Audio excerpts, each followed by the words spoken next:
చూస్ country delight, live better. ఇప్పుడే country delight app ని download చేసుకోండి.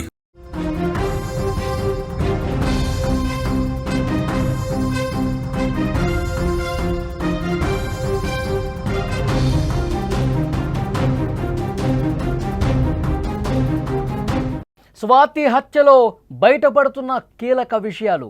పెళ్లైన దగ్గర నుంచే భార్యపై అనుమానాన్ని పెంచుకున్నాడు మహేందర్. పంచాయతీలతో పరువు తీసిందనే కక్షతో హత్య చేశాడు. హత్యకు ముందు స్వాతి పిన్నిని మహేందర్ కలిశాడు. పరుపు మీదనే స్వాతిని ముక్కలు ముక్కలుగా నరికాడు. స్వాతి శరీర భాగాలకు రాళ్లు కట్టి మూసిలో పడేశాడు. టెన్షన్ తట్టుకోలేక ఆ సమయంలో ఎక్కువగా సిగరెట్స్ తాగాడని తెలుస్తోంది. చెల్లికి ఫోన్ చేయడంతో మహేందర్ దొరికిపోయాడు. బోడుప్పల్ స్వాతి హత్య కేసులో ఇప్పుడిప్పుడే కొన్ని కీలకమైన విషయాలు బయటపడుతున్నాయి. మహేందర్ రెడ్డి స్వాతి ప్రేమించుకుని పెళ్లి చేసుకున్నారు. కానీ వారి వైవాహిక జీవితం పెళ్ళైన నెల నుంచే అనుమానాలు, గొడవలతో స్టార్ట్ అయింది. అనుమానం అనే పెనుభూతం వాళ్ళ జీవితాన్ని పూర్తిగా నాశనం చేసింది. అసలు స్వాతి మహేందర్ పెళ్ళైన దగ్గర నుంచి కూడా స్వాతి మరణం వరకు ఏం జరిగిందో ఒక్కసారి మీకు క్లియర్గా ఎక్స్ప్లెయిన్ చేసే ప్రయత్నం చేస్తాం. ఈ దంపతులు ముందుగా వికారాబాద్లో ఉండేవాళ్ళు. అక్కడే స్వాతి గర్భవతి అయినప్పుడు మహేందర్ రెడ్డికి అనుమానం పెరిగింది. దాంతో అతను ఒక ప్రైవేట్ ఆసుపత్రిలో అబార్షన్ చేయించాడు. గొడవలకు సంబంధించి స్వాతి వికారాబాద్ మహిళా పోలీస్ స్టేషన్లో కూడా ఇతని మీద కేసు పెట్టింది. నా మీద అనుమానం పడతా ఉన్నాడు, నన్ను వేధిస్తూ ఉన్నాడు, గొడవలు పడతా ఉన్నాడు, కొడతా ఉన్నాడు, బూతులు తీరుతా ఉన్నాడు, టార్చర్ అయిపోయింది, ఇతన్ని సెటరేట్ చేయండి అని చెప్పి ఒక కేసు కూడా పెట్టింది. ఆ తర్వాత కౌన్సిలింగ్ ఇచ్చి వాళ్ళిద్దరి మధ్య రాజీ కుదిర్చారు. ఆ తర్వాత వాళ్ళు హైదరాబాద్కి మకాం మార్చిన పరిస్థితుంది. కాంప్రమైజ్ అయ్యి హైదరాబాద్కి వచ్చిన తర్వాత భర్త మహేందర్ ర్యాపిడోలో జాయిన్ అయ్యాడు. ర్యాపిడో డ్రైవర్గా పనిచేస్తూ ఉన్నాడు. డబ్బులు సరిపోకపోవడంతో స్వాతి కూడా ఒక కాల్ సెంటర్ ఉద్యోగంలో చేరింది. ఆ సమయంలో మహేందర్ రెడ్డికి అనుమానం ఇంకా ఎక్కువైంది. స్వాతి ఉద్యోగం చేస్తోంది, ఎవరెవరితోనూ మాట్లాడుతుంది, ఫోన్లు చేస్తూ ఉంది, అనుమానం పెంచేసుకున్నాడు. ఆ ఉద్యోగం నువ్వు వద్దు, నువ్వు మానేసే అన్నాడు. ఈ క్రమంలో స్వాతి కూడా తరచూ పంచాయతీలు పెడుతుండేది. నీ ప్రవర్తన ఎందుకు మార్చుకో మహేందర్, ప్రేమించి పెళ్లి చేసుకున్న మనం మన జీవితాన్ని అందంగా మలుచుకుందాం అనుకున్నాము, ఇద్దరం కష్టపడి పనిచేద్దాము, డబ్బులు సంపాదించుకుందాం, మన జీవితం ఒక అద్భుతంగా ముందుకు వెళ్ళే విధంగా ప్రయత్నం చేద్దామని చెప్పి ఎంతో నచ్చజెప్పింది. కానీ మహేందర్ వినలేదు. ఈ విధంగా గొడవలు జరుగుతూనే ఉన్నాయి. ఈ సమయంలో రెండోసారి కూడా స్వాతి గర్భం దాల్చింది. 27వ తారీఖున వికారాబాద్ వెళ్ళి వైద్య పరీక్షలు చేయించుకుని పుట్టింటికి వెళ్తానని చెప్పింది. భార్య పదే పదే పుట్టింటికి వెళ్తానని చెప్పడం మహేందర్కి అస్సలు నచ్చలేదు. మహేందర్ రెడ్డిలో అనుమానం పెరుగుతూ ఉంది. కాల్ సెంటర్ జాబు మానేయమని చెప్పాను, బలవంతంగా మానేయమన్నాను, మానేసింది. తర్వాత గొడవలు స్టార్ట్ అయ్యాయి. మళ్ళీ నేను పుట్టింటికి వెళ్తాను, 27వ తారీఖు వినాయక చవితి పండుగ ఉంది, నేను వైద్య పరీక్షలు చేయించుకుంటాను, నేను ఇప్పుడు 5 నెలల గర్భవతిని, ఒక పరీక్షలు చేయించుకుంటాను, నేను పుట్టింటికి కూడా వెళ్తే నా మనసు కొంత కుదుట పడుతుంది, నేను వెళ్తాను అని స్వాతి అన్నది. పదే పదే పుట్టింటికి వెళతాను అనటం మహేందర్ రెడ్డికి నచ్చలా. కోపం ఎంచుకున్నాడు. ఆగ్రహంతో ఊగిపోయాడు. పుట్టింటికి వెళ్తావా, నువ్వు ఎలా వెళ్తావో నేను చూస్తా అంటూ కోపోద్రిక్తుడైపోయాడు. భార్యను చంపే ముందు మహేందర్ రెడ్డి మేడిపల్లిలో ఉండే స్వాతి పిన్ని అనిత ఇంటికి వెళ్ళాడు. స్వాతి పదే పదే గొడవ పడుతోంది, నేను వద్దని చెప్పిన పనే చేస్తూ ఉంది, నువ్వు ఒక్కసారి రా, నచ్చజెప్పు, మీ స్వాతికి నువ్వు నచ్చజెప్తే ఏమైనా దారిలోకి వస్తుందేమో అని స్వాతి పిన్ని దగ్గర చెప్పాడు. ఆమె సరే నేను ఒకరోజు వస్తాను, వచ్చి మీ ఇద్దరితో మాట్లాడతాను, ఇప్పుడైతే నువ్వు వెళ్ళు అని ఇంటికి పంపించింది. ఆ తర్వాత ఇంటికి వచ్చి మహేందర్ భార్యను చంపేశాడు. ఇంటికి వచ్చిన మహేందర్ తన మనసు మార్చేశాడు. పూర్తిగా మైండ్ సైకోలాగా మారిపోయింది. ఈ రాత్రికి ఎలాగైనా సరే చంపేయాలి, స్వాతిని చంపేయాలని చెప్పి డిసైడ్ అయిపోయి ఇంటికి వచ్చాడు. వస్తూ హ్యాక్సా బ్లేడ్ ఒకటి తీసుకొచ్చాడు. బ్లేడ్ తీసుకొచ్చి శవాన్ని ముక్కలు ముక్కలుగా చేసే ముందు, ఆ ఆలోచన చేసే ముందు గొంతు పిసికి బలవంతంగా బెడ్ మీద పడేసి 2 చేతులతో గొంతు మీద నొక్కి ఊపిరాడకుండా చేసి చంపేశాడు. స్వాతి చనిపోయింది అని నిర్ధారించుకున్న తర్వాత ముందే తెచ్చుకున్నటువంటి ఆ హ్యాక్సా బ్లేడ్తో ముక్కలు ముక్కలుగా నరికేశాడు. తల, మొండెము, కాళ్ళు, చేతులు అన్నీ వేరువేరు చేసేశాడు. ఆ హ్యాక్సా బ్లేడ్తో కట్ చేసేశాడు. చెత్త తీసుకెళ్లే పెద్ద కవర్లు ముందే తెచ్చిపెట్టుకున్నాడు. ఆ కవర్లలో చేతులు, కాళ్ళు, మొండాన్ని, తలను కుక్కాడు.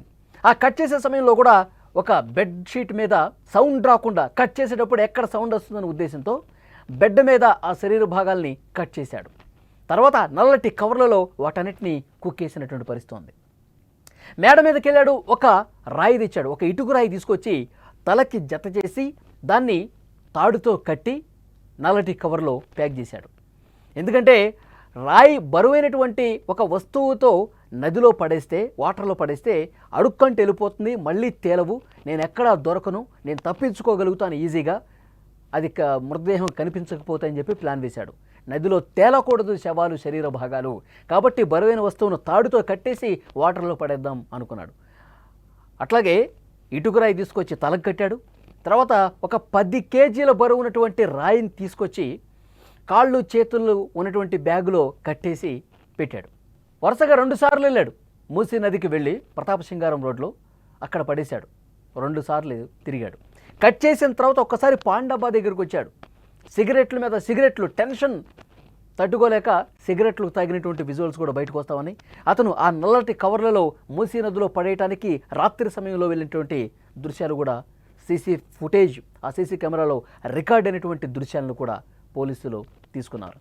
అంటే ఏ విధంగా అతడు మారిపోయాడు, అతని మైండ్ ఏ విధంగా డైవర్ట్ అయిపోయింది, ఒక సైకోలాగా ఏ విధంగా మారిపోయాడు అనేది కూడా చాలా స్పష్టంగా పోలీసుల ఇన్వెస్టిగేషన్లో బయటపడుతుంది. తను చాలా దారుణంగా ప్రవర్తించాడు. తర్వాత చెల్లికి ఫోన్ చేశాడు. ఇదంతా చేసి శవాన్ని మాయం చేసి నదిలో పడేసిన తర్వాత తన చెల్లికి ఫోన్ చేసి మాట్లాడాడు. స్వాతి నాతో గొడవ పడింది, నాకు ఇష్టం లేని పని చేయొద్దు స్వాతి అన్నాను, తను చేస్తానంది, గొడవ పెరిగింది, నాతో చాలా తీవ్రంగా గొడవ పడింది, ఇంట్లో నుంచి వెళ్ళిపోయింది, కనిపించట్లేదని చెప్పి నాటకం ఆడాడు. వాళ్ళ చెల్లికే ఫోన్ చేసి ఈ డ్రామా అంతా ప్లే చేశాడు. ఇంట్లో నుంచి వెళ్ళిపోయింది, ఎక్కడికి వెళ్ళిపోయిందో తెలియదు, వాళ్ళ ఇంటికి కూడా వెళ్ళలేదంట, ఎక్కడికి వెళ్ళిపోయిందో నాకైతే తెలియదు అని చెప్పాడు. మరి మహేందర్ రెడ్డి చెల్లికి ముందు నుంచే మహేందర్ రెడ్డి మీద అనుమానం ఉంది. ముందు నుంచే మహేందర్ రెడ్డి వ్యవహార చెల్లికి బాగా తెలుసు. వీళ్ళు గొడవ పడతా ఉన్నారు, చాలాసార్లు పంచాయతీలు జరిగినాయి, పెద్దలు చాలాసార్లు వీళ్ళని కూర్చోబెట్టి మాట్లాడారు. ఈ గొడవలన్నీ తెలుసు కాబట్టి వీడే ఏదో చేస్తుంటాడు. ఈ రాత్రి సమయంలో ఎక్కడికి పోతుంది, ఎవరి దగ్గరికి కనిపోతుంది, వీడే ఏదో చేస్తుంటాడని చెప్పి అనుమానం వచ్చి బంధువు గోవర్ధన్ రెడ్డికి చెప్పింది వాళ్ళ చెల్లి. గోవర్ధన్ రెడ్డి ఇంటికి వచ్చాడు. ఏమైంది, ఎడిపోయింది అంటే ఏమో గొడవ పడింది, తగులాడింది, నువ్వు అసలు నాకు వద్దని చెప్పేసి వెళ్ళిపోయింది, ఎక్కడికి వెళ్ళిపోయిందో నాకు తెలియదు, సరే పోలీసులకి కంప్లైంట్ అన్నా ఇద్దాము, కనిపించట్లేదు అంటున్నావు కదా అన్నాడు గోవర్ధన్ రెడ్డి. సరే ఇద్దాం పదా అని చెప్పి ఉప్పల్ పిఎస్కి వెళ్ళారు. ఇక్కడ కాదు, అది మేడిపల్లి పిఎస్ పరిధికి వస్తుంది మీ ఏరియా, అక్కడికి వెళ్ళి పెట్టండి అన్నారు. అక్కడికి వెళ్ళిన తర్వాత తడబడుతున్నాడు. పోలీసులు క్వశ్చన్స్ మీద క్వశ్చన్స్ అడుగుతున్నారు. ఎందుకంటే ఇలాంటి కేసులు 100 చూస్తుంటారు పోలీసులు. నిజం చెప్పరా నువ్వు అని గట్టిగా గద్దించి తమ స్టైల్లో అడిగితే అప్పటి వరకు తత్తరపాటుకు గురైనటువంటి మహేందర్ రెడ్డి నిజాన్ని ఒప్పేసుకున్నాడు. నేనే చంపాను. ఆ బంధువు గోవర్ధన్ రెడ్డి ఒక్కసారిగా షాక్ అయ్యాడు. ఇంతసేపు నాటకం ఆడావా, డ్రామా ఆడావురా నువ్వు, కనిపించట్లేదు, వెళ్ళిపోయింది, సామాన్లు సర్దిసుకొని బట్టలు సర్దిసుకొని వెళ్ళిపోయిందన్నావు, ఇప్పుడు పోలీసులు గట్టిగా అడిగేసరికి నేనే చంపేశానని చెప్పేసి అంటున్నావు, ఎంత దుర్మార్గుడు నువ్వు అని చెప్పి ఆ బంధువు గోవర్ధన్ రెడ్డి కూడా అనుకున్నటువంటి పరిస్థితి ఉంది. మొత్తం ఒప్పేసుకున్నాడు. ఎందుకు చంపానన్నది కూడా చాలా క్లియర్గా పోలీసులకు చెప్పాడు. అనుమానం కారణమై, అనుమానం పెనుభూతమై ఎంత దారుణానికి ఒడిగట్టినటువంటి పరిస్థితి.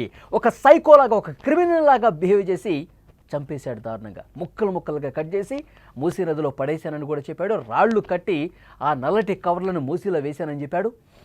మొత్తం జేహెచ్ఎంసీ అలాగే డీఆర్ఎఫ్ సిబ్బంది అందరూ కూడా వెతుకుతూ ఉన్నారు. ఇంకా ఇంతవరకు ఆ మృతదేహానికి సంబంధించిన శరీర భాగాలు నదిలో పడేశాడు కదా, వాటిని వెతుకుతూ ఉన్నారు, దొరకలా.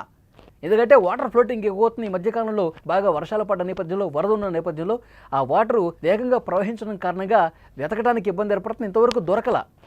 కానీ ఆ ఫ్లోటింగ్ తగ్గిన తర్వాత శరీర భాగాలు దొరుకుతాయని చెప్పి అధికారులు చెప్తున్నారు. ఇంకా ఇన్వెస్టిగేషన్ చాలా క్లియర్గా జరుగుతుంది. వికారాబాద్ జిల్లా కామారెడ్డిగూడలో ఉద్రిక్త పరిస్థితులు నెలకొన్నాయి. నిన్న స్వాతి కుటుంబ సభ్యులు పెద్ద ఎత్తున ఆందోళన చేశారు. ఈ సైకో వెధవికి కఠినంగా శిక్షించాలి, వాళ్ళ తల్లిదండ్రులను కూడా శిక్షించాలి, వాళ్ళు కూడా ఒక కారణం. మా అమ్మాయిని మోసం చేశాడు, ప్రేమ పేరుతో వంచి పెళ్లి చేసుకుని ఒక్కరోజు కూడా మా అమ్మాయి సుఖంగా లేదు, వీడితో ఒక్కరోజు కూడా సంతోషంగా లేదు. ఇక స్వాతి సోదరి శ్వేత కూడా నేను మాట్లాడింది. మా ఫ్యామిలీ మొత్తాన్ని కూడా వాడు చంపేస్తాడు, అంతటి సైకో వెధవాడు, దయచేసి వాడిని కఠినంగా శిక్షించాలి, ఉరిశిక్ష వాడికి కరెక్టు, ఎంత త్వరగా ఉరిశిక్ష వేస్తే అంత మంచిదని చెప్పి మాట్లాడుతూ ఉన్నారు. ఒకసారి స్వాతి సోదరి శ్వేత కాలేజీలు ఉంటే కాలేజీ దగ్గర కూడా వచ్చాడంట. మీ అక్కకి పిచ్చి పట్టింది బాగా, హాస్పిటల్లో జాయిన్ చేశాను, నువ్వు రా అని చెప్పి కారు ఎక్కించుకునే బలవంతం చేయబోయాడంట. అది కూడా చెప్పింది శ్వేత. అంతటి దుర్మార్గుడు సార్. వెంటనే వాడిని శిక్షించాలి. మీరు ఏదో జైల్లో వేసి కూర్చోబెట్టడం కాదు, వాడికి ఉరిశిక్ష ఎంత త్వరగా వీలైతే అంత త్వరగా వాడికి ఉరిశిక్ష వేయాలి. మా అక్క ఏ రోజు కూడా సంతోషంగా లేదు, కన్నీళ్లు పెట్టుకుంటుంది, ఏడుస్తూ ఉంటుంది, నాకు ఫోన్ చేసి తన బాధ మొత్తం చెప్తూ ఉంటుంది. ప్రేమించి పెళ్లి చేసుకున్నవాడు ఇంతకాలం ప్రేమను నటించి ఎంత దారుణంగా ప్రవర్తించాడు. ఒక్కరోజు కూడా నవ్వుతూ మాట్లాడిన సందర్భం లేదు సార్. అలాంటి సైకో వెధవని అసలు ఈ ప్రపంచంలో ఉండటానికే వాడికి అర్హత లేదని చెప్పి కుటుంబ సభ్యులు మాట్లాడుతున్నారు. నిన్న వాళ్ళ ఇంటి దగ్గర కూడా పెద్ద ఎత్తున ఆందోళన చేసిన పరిస్థితి ఉంది. సో ఈ కేసులో ఇంకా కొన్ని నిజాలైతే బయటకు వస్తేనే పోలీసులు సీరియస్గా ఇన్వెస్టిగేట్ చేస్తూ ఉన్నారు. ఇలాంటి దుర్మార్గుడు మహేందర్ రెడ్డిని ఏం చేయాలి? ప్రేమించిన పాపానికి ఆ అమ్మాయిని ఎంత దారుణంగా ముక్కలుగా కట్ చేసి శరీర భాగాల్ని కూడా కనిపించకుండా నదిలో పడేశాడంటే ఇలాంటి సైకో వెదలకి ఎలాంటి శిక్ష వేయాలి? దయచేసి మీరు కామెంట్ రూపంలో తెలియజేయండి.